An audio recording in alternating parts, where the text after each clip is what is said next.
저도 87년도에 시각장애자들하고 1년 동안 여기 상계동에서 먹고 마시고 놀아봐서 87년도에 내가 그분들하고 1년 동안 살면서 물어봤어요. 여러분들은 살면서 뭐가 가장 힘드냐고. 그랬더니 그분들이 하는 얘기가 가장 힘든 게 뭐냐면 내 몸으로 난 자식 얼굴을 모르는 거래요. 내 몸으로 난 자식 얼굴을 모르는 거예요. 여러분들은 애들 어때요? 애기 낳으면은 이뻐요, 안 이뻐요? 막 100일, 200일 된 애들 보면 손가락 보면 어때요? 기가 막히죠? 그러니까 엄마들, 애기 엄마들 보면 막 애 손도 막 먹고 발도 막 먹잖아요. 막 먹어 보니까 먹을 기세야. 먹을 수만 있으면은 너무너무 좋으니까. 그리고 그냥 눈에 티만 들어가도 막 뭐 이거 비벼내고 그러는데 나한테 한다는 애가 신부님 이만한 애를 눈에 넣어도 안 아프대. 눈에 넣어도 안 아파. 이걸 넣는데 어떻게 안 아파. 눈알이 터지든지 뭘 하든지 해야 될 거 아니야. 눈에 넣어도 안 아파. 그렇게 좋다는 거야. 그렇게. 아기를 보는 기쁨은요. 그건 세상에 돈으로 살 수 없는 기쁨이에요. 우리 집에도 드디어 조카가 장가를 가서 딸을 낳았어요. 로사라는 나는 이제 할아버지가 됐어요. 조카 손녀가 있어. 조카 손녀가. 근데 그 집에 가보면 참 볼만해요. 증조 할머니, 증조 할아버지, 할머니, 할아버지, 엄마, 아빠 여섯이서 둘러서갖고 얘가 이제 막 돌 며칠 전에 지났거든요. 얘는 가만히 보니까 아무것도 안 해. 그런데도 여섯이서 둘러서갖고 참 쳐다보고 있다가 눈만 뜨면 뭐라 그러냐면 눈 떴다. 눈 뜬 게 뭐 이렇게 대단한 일이라고.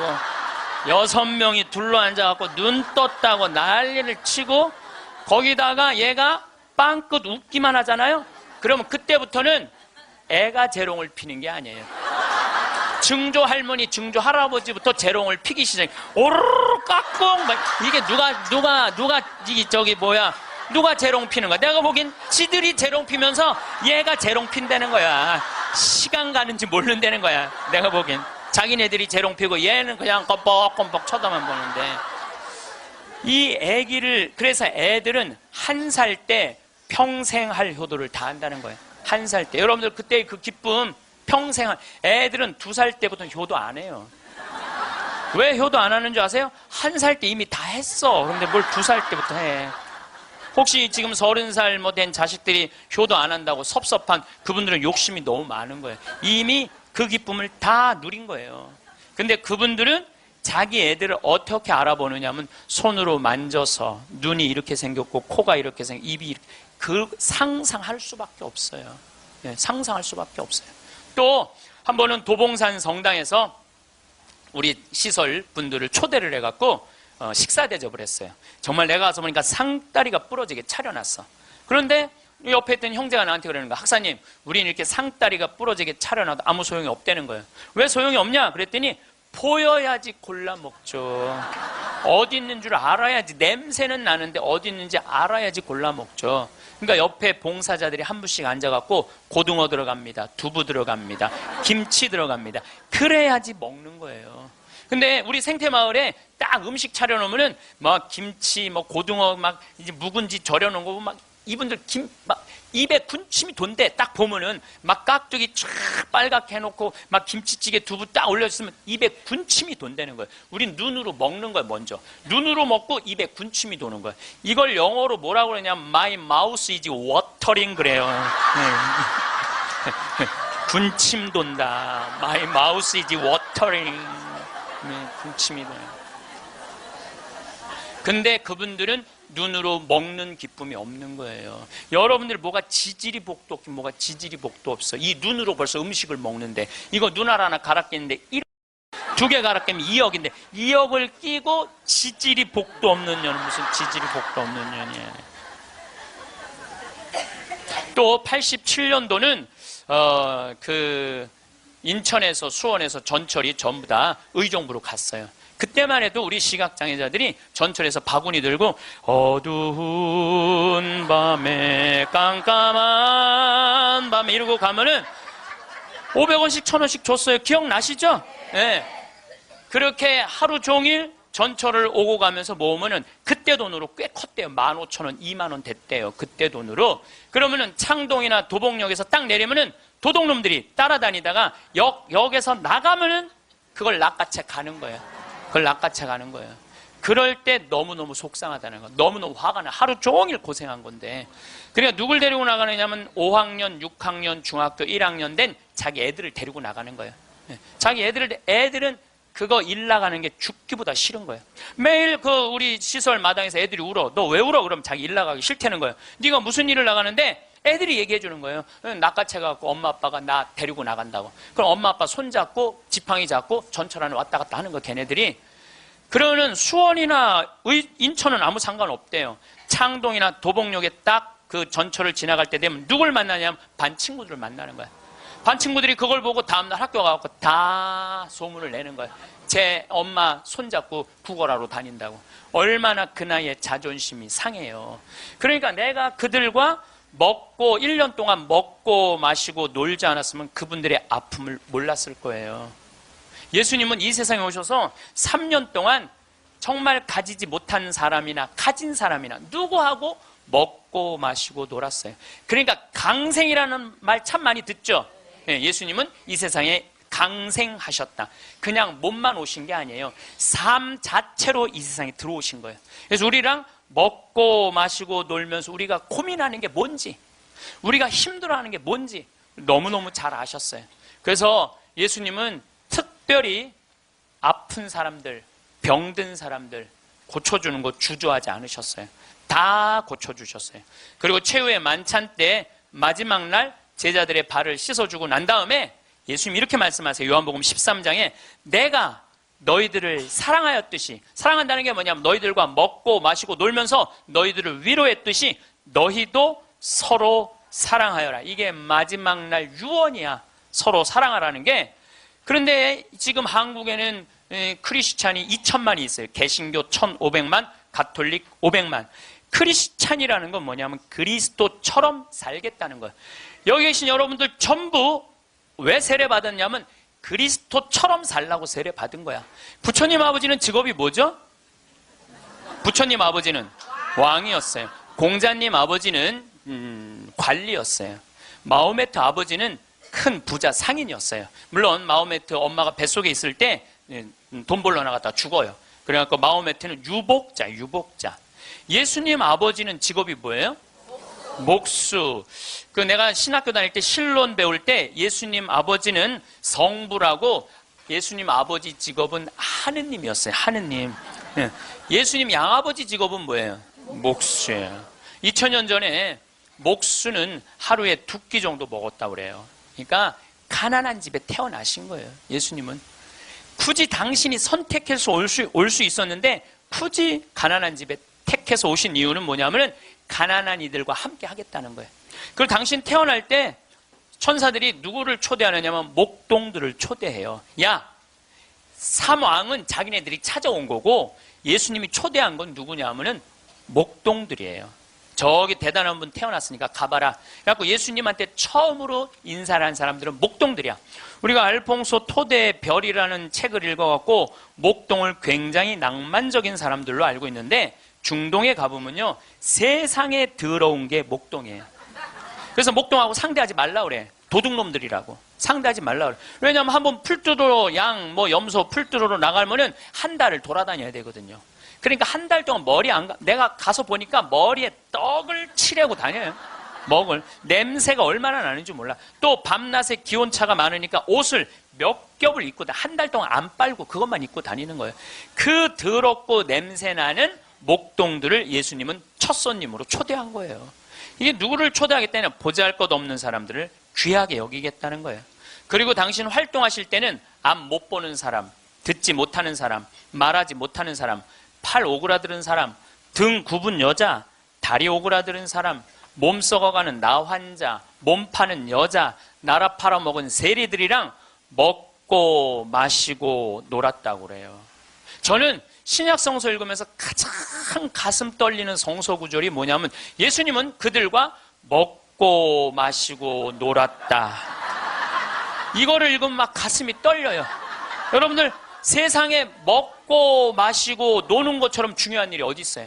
그렇죠? 여러분들 저하고 방송을 통해서 유튜브를 통해서 친숙하시죠? 친숙하다 하더라도 나하고 먹고 마시고 놀진 않잖아요. 먹고 먹고 마시고 놀 수 있는 사이는요, 친하지 않으면 못해요.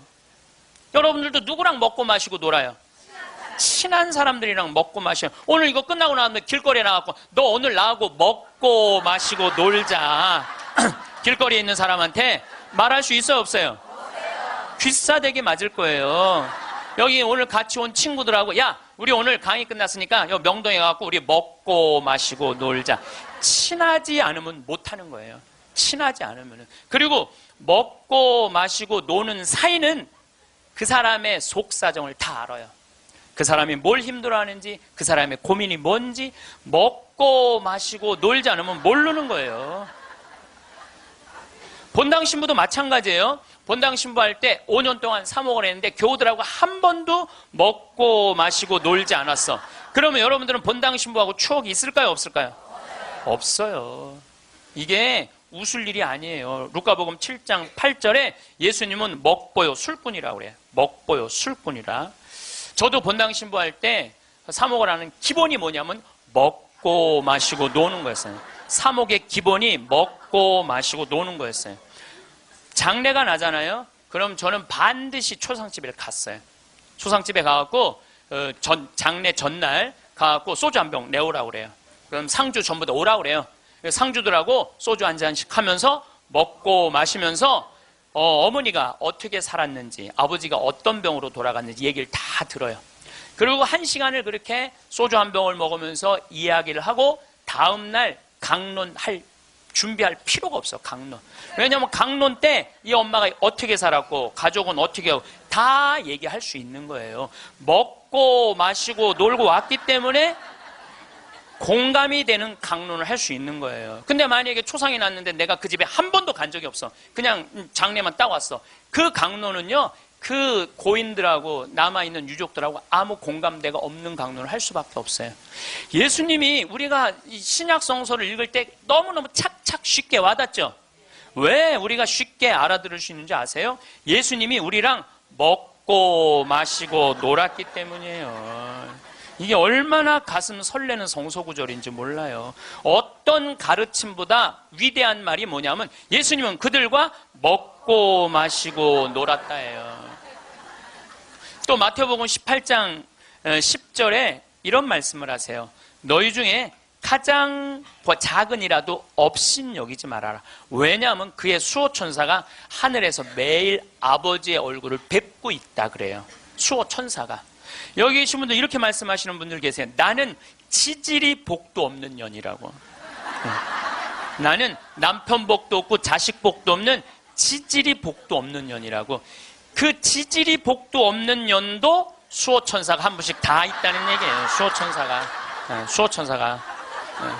수호천사가 한 분씩 다 있는 거예요. 그러니까 여기 계신 여러분들 전부 지금 수호천사 있어요, 없어요? 있어요.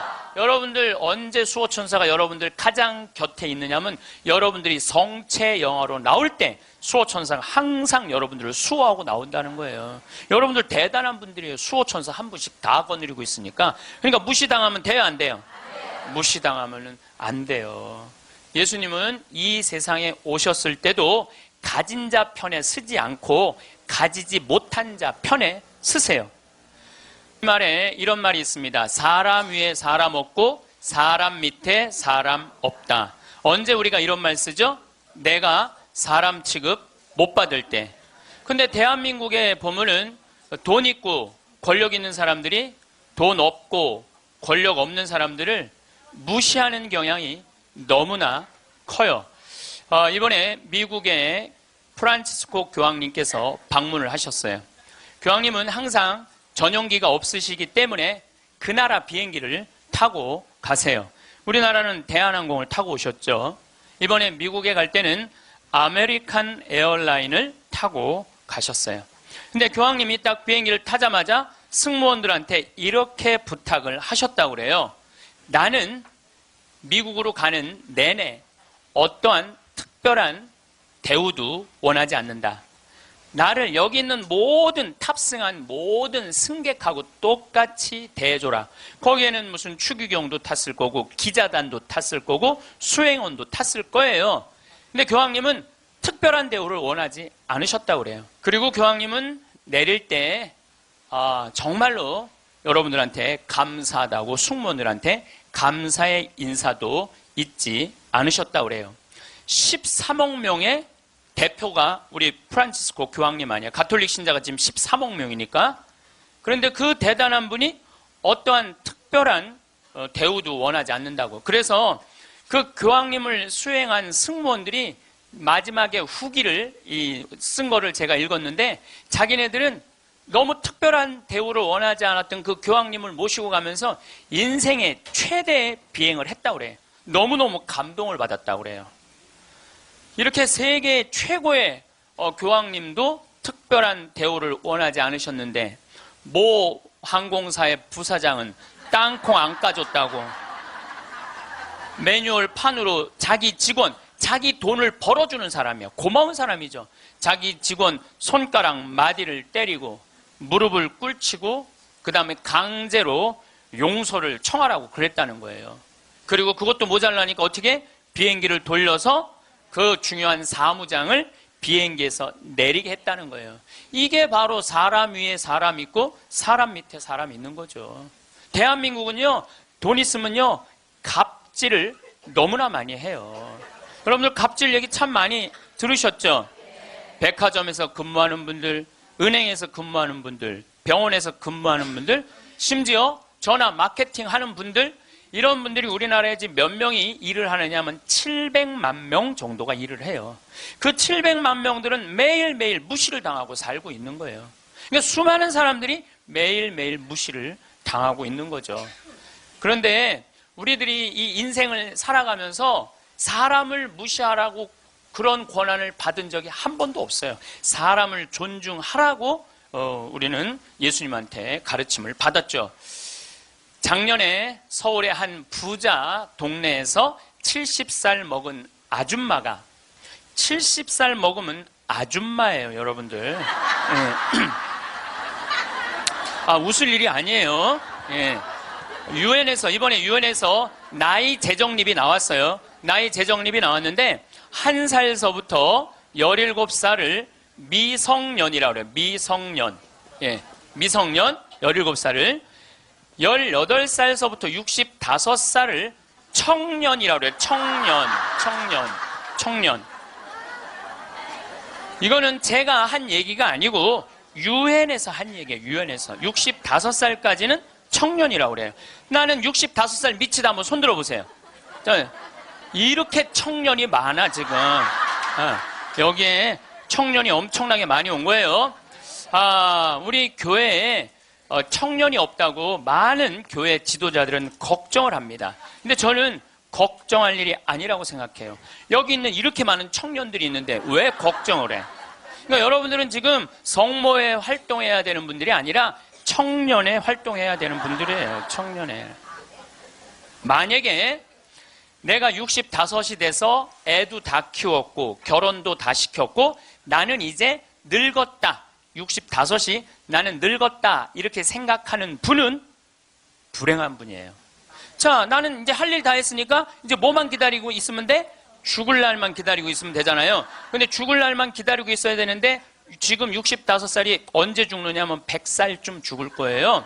그럼 몇 년 동안 죽을 날을 기다려야 되냐면 35년 동안 매일 죽을 날만 기다리고 있는 거야. 불행해요, 안 불행해요? 65, 난 이제 청년이 이제 끝났네? 66살부터 79살까지를 뭐라고 그러냐면 중년이라고 그래요. 중년. 중년. 제가 한 얘기가 아니고 유엔이 한 얘기예요. 유엔이. 66살부터 79살. 자, 나는 66에서 79살이다. 한번 손 들어보세요. 이게 다 중년들이에요. 중년들. 아줌마들이 지금 79까지는, 그러니까 여기 지금 66부터 79살까지 지금 노인대학 다니는 분들은 다 자퇴하세요. 다 자퇴하시고 어디에 다시 들어? 성모에 가입해야 돼. 성모에. 80살서부터 99살을 노년이라고 그래요. 노년. 예. 그리고 100살서부터 노인이라고 그래요. 노인. 예. 100살서부터 노인이라고 그래요. 그러니까 지금 오늘은 여기 노인이 하나도 있어요, 없어요?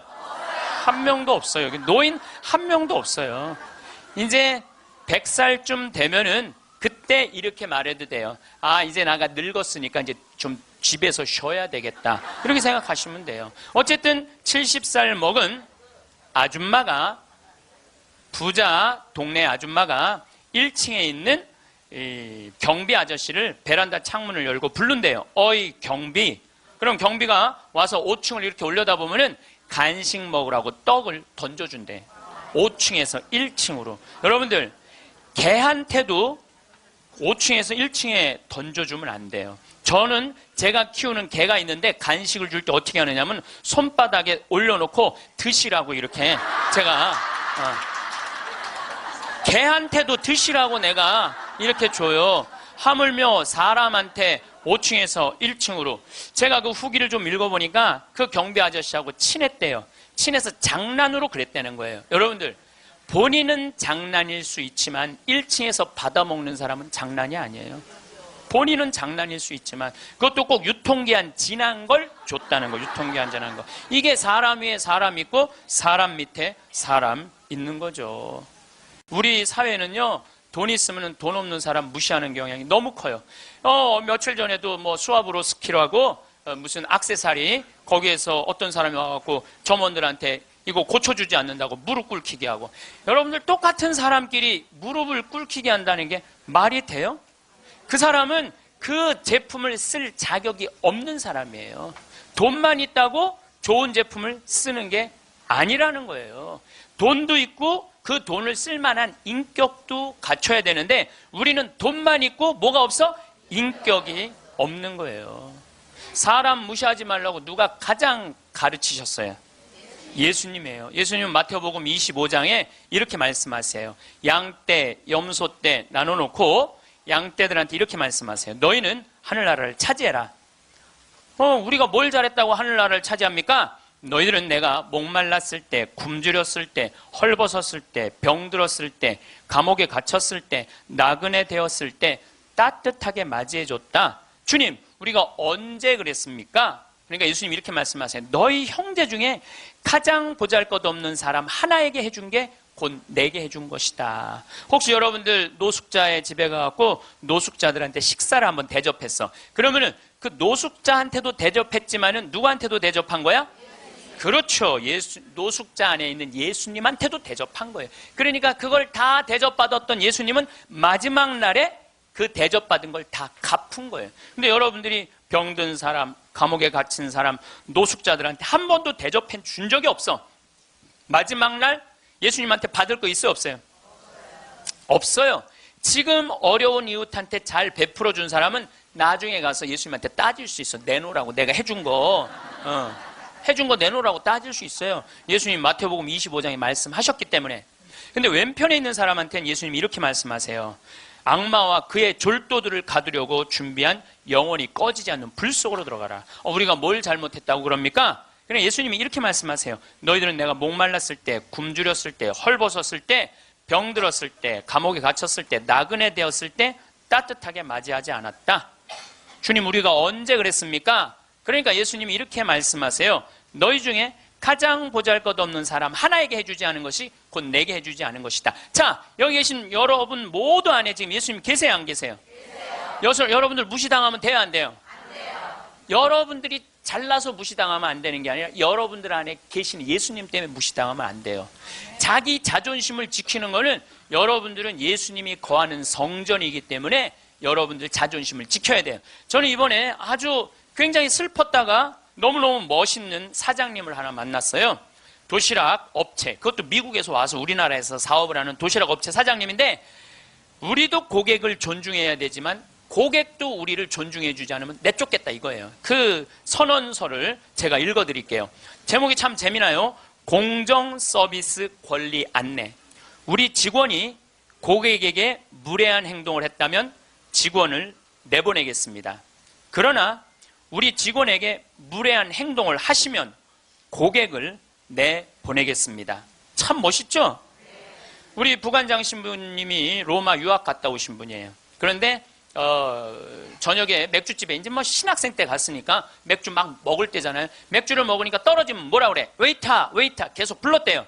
그랬더니 사장이 딱 오더니 나가라고 그러더래요.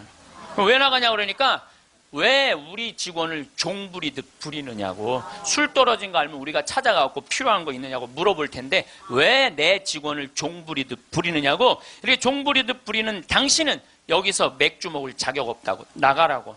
근데 이게요, 유럽도 그러고 미국도 그래요. 미국도 가면은요, 아줌마 못 불러요. 올 때까지 기다려야 돼. 근데 우리는 내가 돈 주고 부린다고 식당에 가서 어떻게 해? 아줌마 왜 안 갔다 와? 안 갖고 와? 이게 종 부리듯 부리는 거예요. 이 뒷말이 더 멋있어요. 상품과 대가는 동등한 교환입니다. 우리 직원들은 훌륭한 고객들에게 마음 깊이 감사를 담아 서비스를 제공하겠지만 무례한 고객에게까지 그렇게 응대하도록 교육하지는 않겠습니다. 그러니까 무례한 고객한테 죄송합니다 그렇게 안 가르치겠다는 거예요. 당신은 물건 살 자격 없으니까 나가라고 가르치겠다는 거예요. 우리 직원들은 언제 어디서 무슨 일을 하든지 항상 존중을 받아야 할 훌륭한 젊은이들이며 누군가에게는 금쪽 같은 자식이기 때문입니다. 직원에게 인격적 모욕을 느낄 언어나 행동, 큰 소리로 떠들거나 아이들을 방치하여 다른 고객들을 불편하게 하는 행동을 하실 경우에는 저희가 정중하게 서비스를 거부할 수 있음을 알려드립니다. 사장이 이렇게 딱 써놓은 거예요. 앞에다가. 얼마나 멋있는지 몰라요. 그러니까 예수님도 어느 누구도 함부로 대하지 말라는 거. 어느 누구도. 그러면 이 대한민국에 2천만 명의 그리스도가 살고 있는데 요즘 대한민국에 보면 2천만 명의 그리스도인이 살고 있는 것 같아요? 아니죠? 예수님이 서로 사랑하라고 말하고 간 적이 없는 것 같아. 예수님이 이렇게 말하고 가신 것 같아. 너희들 서로 괴롭힐 수 있는 한 괴롭혀라. 이렇게 말씀하고 가신 것 같아. 얼마나 서로 괴롭히는지. 작년 4월 6일 날 윤승주 일병이 죽었어요. 군대 간 지 4개월 만에 4명의 선임이 괴롭혀갖고. 근데 윤승주 일병은 군대 가기 전에 전액 장학생이었어요. 대학생이었는데. 그리고 과 대표였고.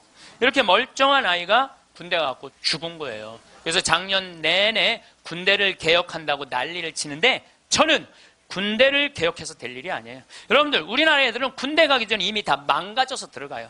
우리나라 중고등학교 애들, 여러분들 남자애들 보면 눈빛 보면 어때요? 살벌하지 않아요?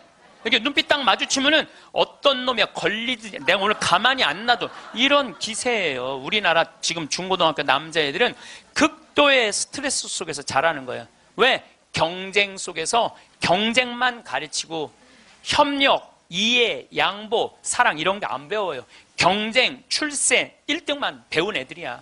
그러니까 눈에 도끼가 있는 거야, 애들이. 그런 애들이 군대 가갖고 서로 괴롭히는 거예요. 이미 군대 가기 전에 망가진 거예요. 여러분들 텔레비전 보면 요즘 대한민국 뭔가 잘못 가고 있다는 생각 안 들어요? 뭔가 우리 지금 잘 가고 있어요? 잘 못 가고 있어요. 대한민국 건국이념은 뭐예요? 홍익인간 그건 4348년 전에 단군 할아버지가 한 얘기고, 대한민국 건국이념은 뭐예요? 대한민국 건국이념은 뭐냐면 우리도 한번 잘 살아보세요. 돈이야, 돈. 돈이라면은요 무슨 짓이든 해요. 정말 지난 70년 동안 돈을 벌기 위해서 우리는 혈안이 돼 있었어요. 그리고 우리나라는 돈을 많이 벌었어요. 참 많이 벌은 나라예요. 전 세계 다녀보세요. 대한민국처럼 좋은 차 타고 여러분들처럼 이렇게 기가 막히게 멋있는 옷 입고 여러분들처럼 잘 먹는 나라 거의 없어요. 전 세계에서 10위 안에 들어요. 10위 안에 들어요. 참 잘 먹고 잘 살아요. 근데 무슨 영국의 옥스퍼드 대학 나오고 우리나라 기자가 이런 말을 했어요. 기적을 이룬 나라, 기적을 이룬 나라, 기쁨을 잃은 나라. 기적은 이루었는데 너무너무 잘 살긴 하는데 기쁨이 없는 나라야. 전부 다 여기다 헬 조선이야. 지옥 조선이, 지옥 조선. 우리나라를 지금 그렇게 표현하거든요. 그리고 애들이 흙수저 물고 태어났다고. 누구는 금수저 물고 태어났는데 누구는 흙수저 물고 태어났다고. 내가 보기엔 너무 잘 사는데 이런 표현들이 있는 거예요. 이거는요 돈보다 더 높은 가치가 있거든요. 이제 대한민국이 추구해야 되는 건 뭐냐면 돈보다 더 높은 가치를 추구해야 될 때예요. 이제는. 근데 아직도 돈이야. 아직도 돈, 아직도 경제 그래요. 정의, 인권, 자유, 생태계, 자연, 이 높은 가치들이 있는데 우리는 아직도 경제예요. 핀란드라는 나라는 건국 이념이 뭐냐면 나눔이야, 나눔. 이 나라는 러시아의 100년 지배를 받아요. 100년 지배를 받으면서 독립을 해요. 국민들이 모여갖고 우리 진짜 잃었던 나라를 찾았으니까 이 나라를 어떻게 건설해 나갈 것이냐? 국민들이 그래요. 콩알 한쪽이라도 나눠 먹자. 그래서 이 나라는요, 가난했을 때부터 나누기 시작했고 지금까지도 잘 나눠요. 지금까지도. 지금 국민소득 6만 달러예요. 이 나라는 초등학교, 중고등학교 전액 무상교육이에요. 근데 더 놀라운 건 대학생들도 전부 공짜로 대학 다 다녀요. 그리고 기숙사도 다 공짜야. 시골에서 헬싱키로 공부하러 올라왔어. 그러면은 기숙사비 다 국가에서 다 대줘요. 근데 더 놀라운 건 대학생들이 돈이 없어갖고 아르바이트 할까봐, 책 사볼 돈이 없어서 아르바이트 할까봐 아르바이트 하지 마라, 공부해. 그러면서 책값 하라고 모든 대학생들한테 한 달에 43만 원씩 용돈을 줘요. 모든 학비도 안 되는데 용돈도 줘. 이 나라는 석박사까지 공짜예요. 프로그램 참여하면 석박사까지 다 공짜야. 그러려면 뭘 많이 내야 돼? 세금을 많이 내야 되잖아요. 이 나라는 한 700만 원 정도 월급 받는 사람들이 세금을 얼마를 내냐면 320만 원 정도 내요. 이 정도 내야지 대학생들한테 용돈까지 주죠. 자, 이제 대한민국도 애들이 등록금 못 내갖고 지옥이라고 그러잖아요. 그러니까 이제 어른들, 애들, 대학생들 등록금 공짜로 해주기 위해서 700만 원 버는 사람들 320만 원 돈 내십시오. 낼 것 같아, 안 낼 것 같아요? 여기다가 빨간 띠 두르고 결사 반대 막 이러고 아마 할 거예요. 네. 누가 대한민국이 정이 많은 나라래? 저는요, 대한민국 정 많은 나라라는 거에 동의할 수 없어요. 왜냐하면 정이 많은 나라가 해외 입양 1위를 해요. 우리나라가 해외 입양 1위예요. 제가 지난 여름에 유타라는 곳에 강의를 다녀왔는데 거기 가보니까요, 몰몬 교도가 많은 데예요. 저녁에 식당에 갔는데 엄마 아빠는 백이냐? 근데 애들은 누가 봐도 우리나라 애들이에요. 그 한 식당에 세 쌍의 자녀들이, 그러니까 세 부부 쌍의 자녀들이 우리나라 애들이야. 나는 대한민국의 어른으로서 걔네들한테 너무너무 미안하더라고요. 전 세계에서 해외 입양 1위가 대한민국이에요. 2위가 어딘 줄 아세요? 필리핀이에요. 3위가 우간다, 4위가 인도, 5위가 우즈베키스탄이에요. 그리고 그 나라들에 비하면 우리나라는요, 2배, 3배 잘 사는 나라예요. 2배, 3배 잘 사는 나라에서 해외 입양 1위를 하고 있는데 정이 많은 나라예요? 정 많은 나라 아니에요. 또 제가 요즘 잠비아 도와준다고 한 3년 동안 한 10억 정도 잠비아 도와줬어요. 가서 뭐 이제 농장도 한 20만 평 꾸며주고 소도 돼지도 닭도 뭐 옥수수밭도 감자밭도 다 해놨어요. 근데 나한테 전화해갖고 이렇게 항의하는 분들 참 많아요. 대한민국에도 굶어 죽는 사람 많은데 뭐하러 아프리카까지 가서 도와주느냐고, 정신 있는 거냐 없는 거냐, 나한테 이렇게 전화하는 분들 참 많아요. 여러분들, 우리나라가요 6.25 전쟁 끝나고 난 다음에요, 미국에서요 밀가루 받아서 먹고 살았어요. 밀가루. 그래서 우리 천주교하고 밀가루하고 인연이 많아요. 정부를 못 믿으니까 밀가루를 어디다 줬어? 성당에 다 갖다 줬어요. 그래서 성당에서 나눠줬어요. 그래서 옛날에는 밀가루 받아 먹으려고 세례 받는다 그래서 밀가루 신자라는 말까지 나왔어요. 그렇게 우리가 그 배고픈 시기를 미국에서 원조 받아갖고 버텨냈어. 그럼 세계에서 9번째로 1조 달러가 넘는 나라가 9나라인데 우리나라가 9번째 1조 980억 달러예요. 그렇게 잘 사는 나라가 아프리카의 나라 도와주는 건 당연한 거예요. 받았으면 줘야지. 받고 우린 꿀떡하고 끝나고 있어요. 근데 그게 OECD 국가 중에 가난한 나라 안 도와주기로 우리나라가 1등이에요. 뭐가 정이 많은 나라예요. 말로만 정 많으면 다예요. 정이 많은 나라가 아니에요.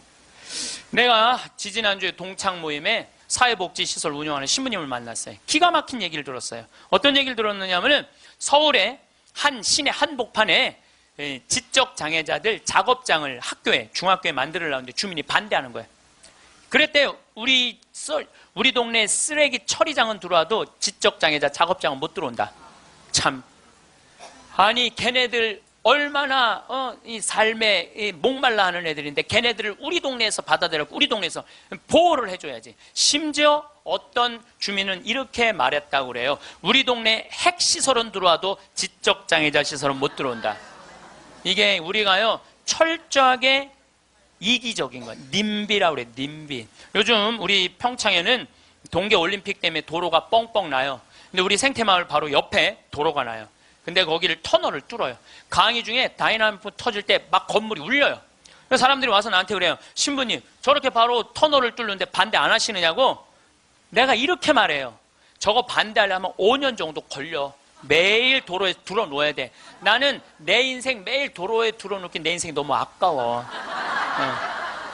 그리고 일하는 우리 옆으로 지나가는 거, 일하는 마을로 지나가는 거예요. 그럼 내가 반대한다고 칩시다. 그럼 이하는 누구한테로 지나가는 거야? 마을로 지나가는 거예요. 그럼 우리 내 옆길은 안 되고 옆에 마을은 괜찮고. 이게 이기적인 거예요. 이기적인 거. 누가 우리 부로 정이 많은 나라라고 그래요. 1970년대 우리 이 구로공단에서 동대문에서 노동자들이 이제 돈 많이 벌으니까 우리 좀 나눠주라. 그러니까 정부에서 어떻게 이 국가가 지금 잘 살아야 된다. 그러면서 나중에 잘 살게 되면 그때서 너희들한테 잘해줘. 나중에 잘해줘. 나중에. 나중에 잘해주겠다고. 그래서 대기업 중심으로 정책을 폈어요. 그런데 지금 2015년 대한민국 잘 살아요? 못 살아요? 잘 살아요. 외환보유가 세계 6위예요. 3,600억 달러. 그 다음에 10대 기내 사내 보유금은 5천억 달러, 515조. 근데 지금 나눠요, 안 나눠요? 안 나누잖아요. 우리나라가 지금 1시간 노동 임금이 5,580원이에요. 이거 노동자들이 10,000원으로 해달라고 그랬어요.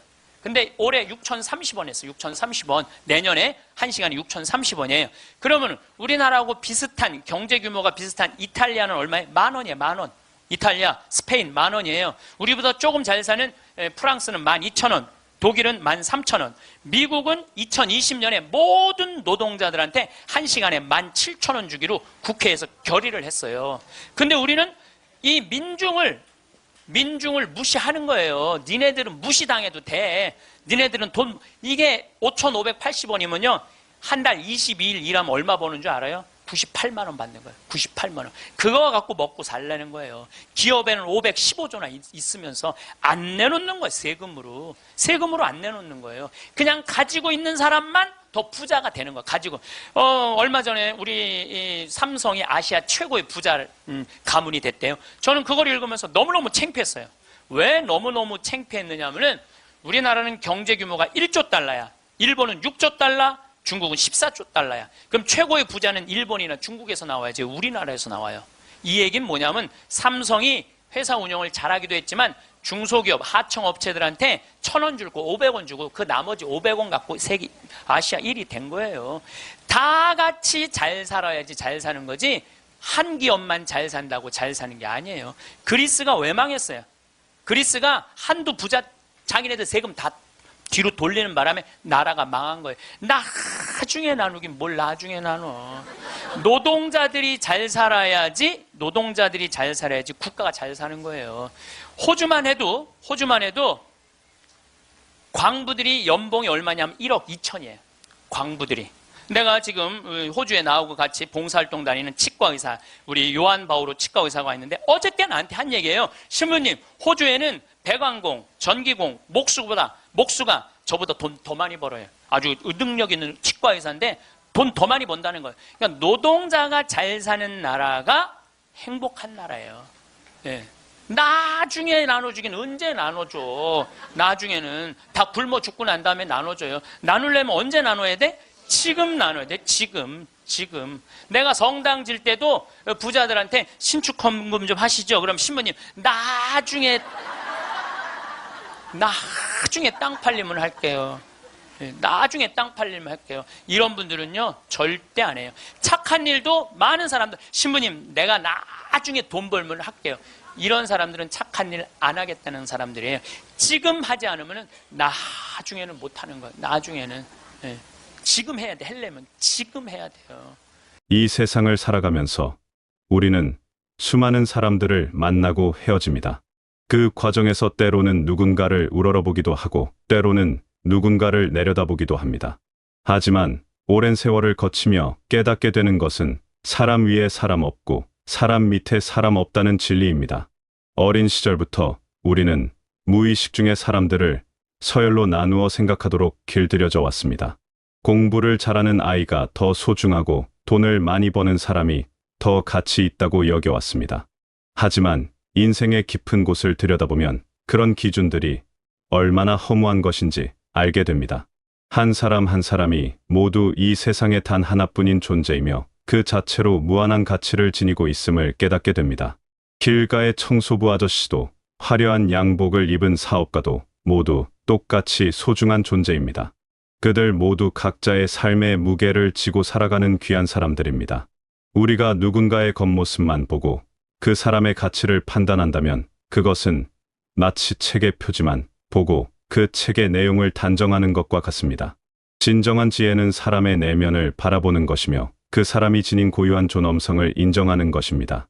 사람은 누구나 저마다의 이야기를 가지고 있습니다. 평범해 보이는 사람도 들여다보면 놀라운 인생 경험을 가지고 있고 겸손해 보이는 분도 그 마음속에는 깊은 철학과 통찰이 숨어 있습니다. 우리가 만나는 모든 사람이 사실은 우리에게 무언가를 가르쳐 줄 수 있는 스승이자 동반자입니다. 이런 관점으로 사람들을 바라볼 때 세상은 훨씬 풍요로운 곳이 됩니다. 나이 많은 할머니의 주름진 손에는 수십 년간 가족을 위해 헌신한 사랑의 흔적이 새겨져 있고 소박한 차림새의 농부 아저씨의 거친 손바닥에는 대지를 일구며 살아온 성실함이 담겨 있습니다. 화려하지 않더라도 묵묵히 자신의 자리에서 최선을 다해 살아가는 모든 사람들이 바로 이 세상의 진짜 주인공들입니다. 때로는 말없이 미소만 짓는 사람에게서 깊은 평안을 느끼기도 하고 소박한 대화를 나누는 이웃에게서 삶의 지혜를 얻기도 합니다. 이런 만남들을 통해 우리는 사람의 가치가 겉으로 드러나는 것에 있지 않다는 것을 깨닫게 됩니다. 진정한 아름다움은 그 사람의 마음가짐과 삶을 대하는 자세에서 나옵니다. 우리가 살아가는 사회는 끊임없이 사람들을 나누고 분류합니다.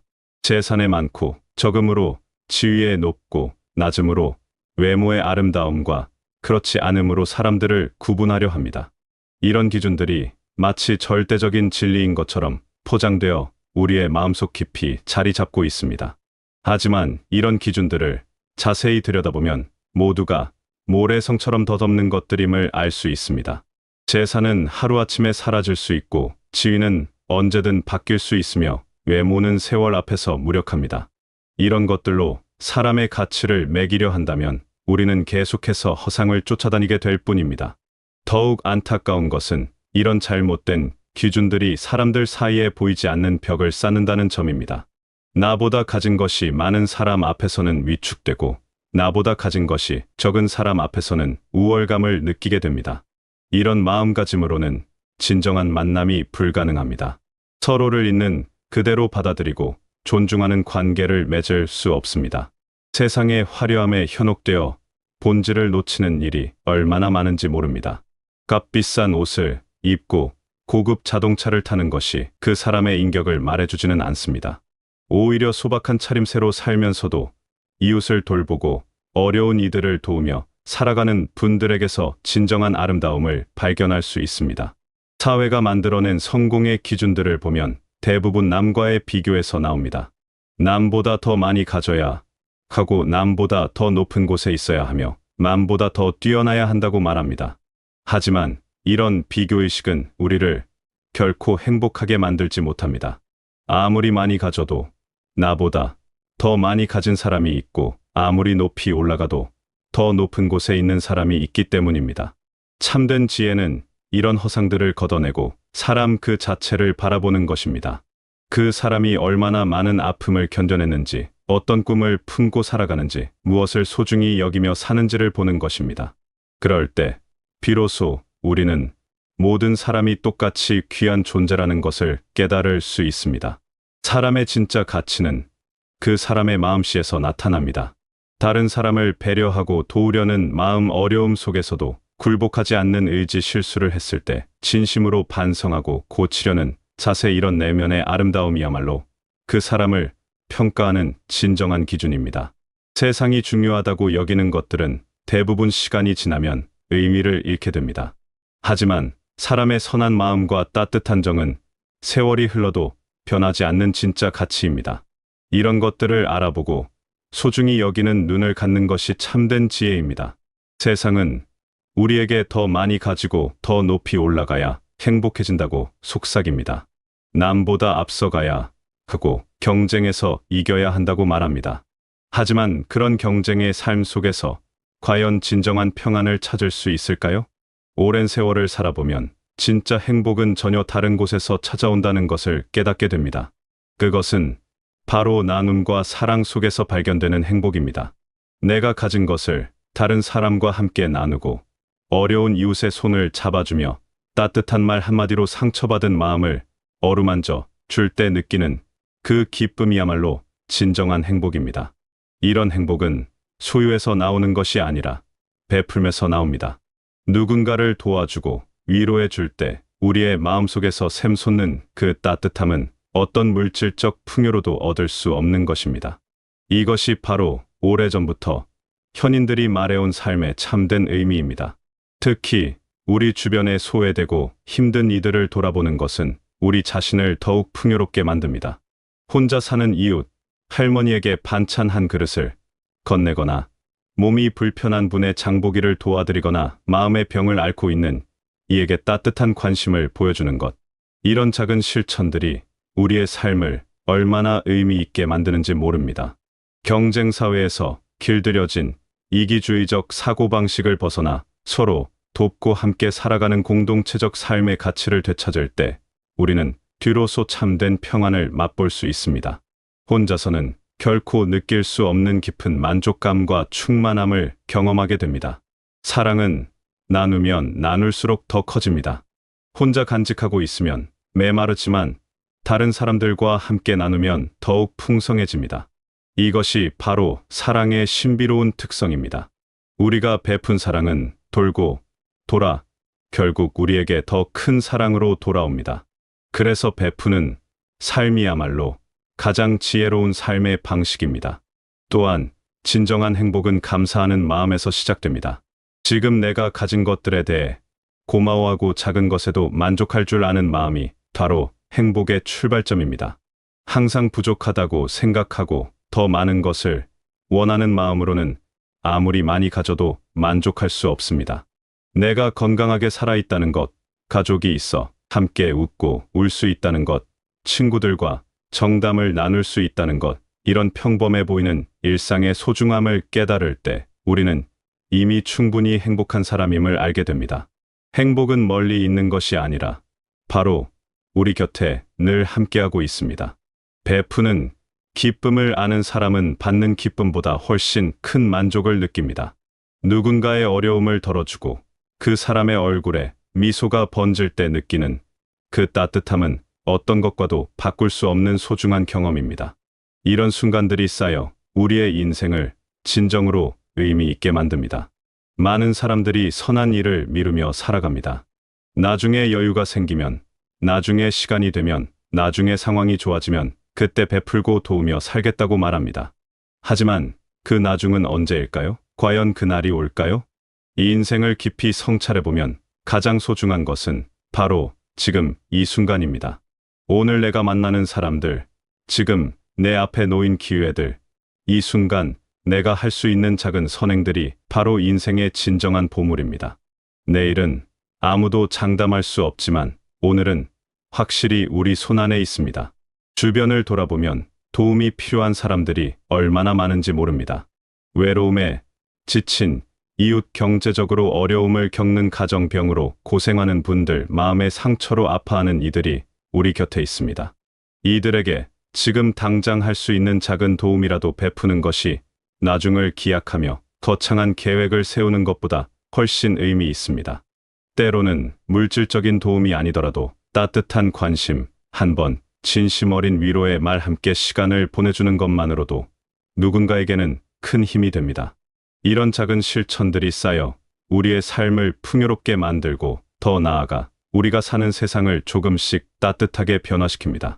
특히 어려운 처지에 있는 이들과 함께할 때 우리는 삶의 진정한 가치를 깨닫게 됩니다.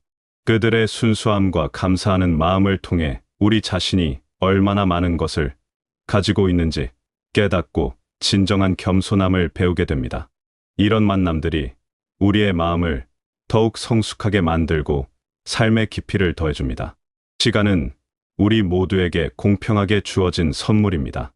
하지만 그 시간을 어떻게 사용하느냐에 따라 우리의 인생은 완전히 달라집니다. 자신만을 위해 시간을 쓰는 것과 다른 사람들을 위해서도 시간을 내는 것 사이에는 큰 차이가 있습니다. 다른 사람을 위해 내 시간을 기꺼이 내어놓을 때 그 시간은 더욱 값진 의미를 갖게 됩니다. 오늘 하루도 우리에게는 무수한 선택의 순간들이 주어집니다. 스쳐 지나가는 사람에게 미소를 지을 것인가 말 것인가, 어려움에 처한 이웃을 도울 것인가 말 것인가, 이런 작은 선택들이 모여 우리의 인생을 만들어갑니다. 지금 이 순간 내가 할 수 있는 가장 선한 선택을 하는 것, 그것이 바로 의미 있는 삶을 사는 방법입니다. 미루는 마음은 우리를 게으르게 만듭니다. 내일 하면 된다, 다음 주에 하면 된다, 기회가 생기면 하겠다는 생각으로는 결코 실천할 수 없습니다. 선한 일은 생각하는 순간 바로 행동으로 옮기는 것이 중요합니다. 작은 실천이라도 지금 당장 시작하는 것이 나중에 큰 일을 하겠다고 계획만 세우는 것보다 훨씬 가치 있습니다.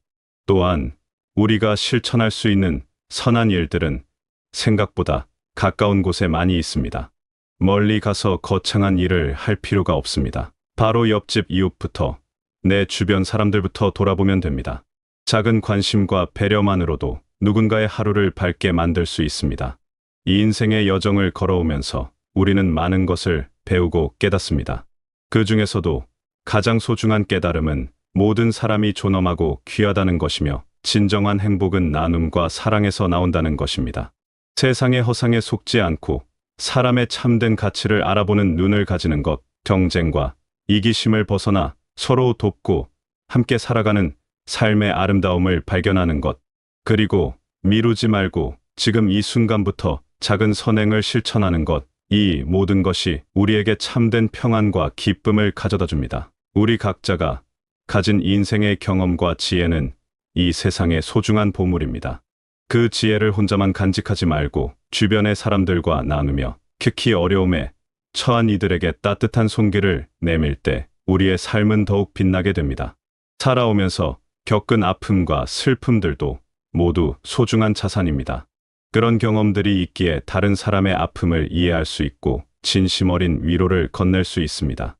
상처받은 마음으로 힘들어하는 이들에게 손을 내밀 때 우리의 아픔은 다른 사람을 돕는 귀한 도구가 됩니다.